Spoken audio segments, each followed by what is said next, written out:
കേന്ദ്ര സംസ്ഥാന mining and geology വകുപ്പുകൾ സംയുക്തമായി കാറടുക്ക ഗ്രാമപഞ്ചായത്തിൽ ബോക്സൈറ്റ് ഖനനം നടത്തുവാനായി ടെൻഡർ നടപടികളിലേക്ക് കടന്നതോടെയാണ് നാട്ടുകാരുടെ പ്രതിഷേധമുയർന്നത്.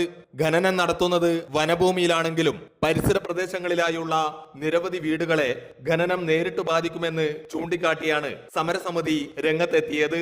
കാടകം 13 മൈലിൽ നിർദ്ദിഷ്ട പദ്ധതി പ്രദേശത്ത് മനുഷ്യമതിൽ തീർത്തുള്ള പ്രതിഷേധങ്ങൾക്ക് CPM നേതൃത്വത്തിൽ പിന്തുണയും നൽകി. സ്ത്രീകളും കുട്ടികളും ഉൾപ്പെടെ നൂറുകണക്കിന് ആളുകൾ മനുഷ്യമതിലിൽ കണ്ണികളായി. പരിസ്ഥിതിയെ നശിപ്പിച്ച് ജനജീവിതം ദുരിതത്തിലാക്കിയുള്ള ബോക്സൈറ്റ് ഖനനം അനുവദിക്കില്ലെന്ന് സമരസമിതി പറഞ്ഞു.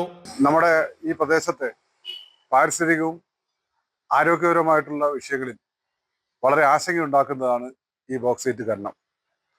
ഇവിടുത്തെ കാർഷിക മേഖലയ്ക്ക് വലിയ പ്രത്യാഘാതം ഉണ്ടാകും. പൊതുവെ വരണ്ട കാലാവസ്ഥയുള്ള ഈ പ്രദേശത്ത് വലിയ നിലയിലേക്കുള്ള ജലക്ഷാമം ഇതിൻ്റെ ഭാഗമായിട്ട് ഉണ്ടാകുമെന്ന് ആശങ്കപ്പെടുകയാണ്. ഇവിടുത്തെ ജനങ്ങൾ ഇതിൻ്റെ ഭാഗമായിട്ട് കുടിയൊഴിപ്പിക്കപ്പെടുന്ന ഒരു അവസ്ഥയിലേക്ക് കാര്യങ്ങളെത്തും.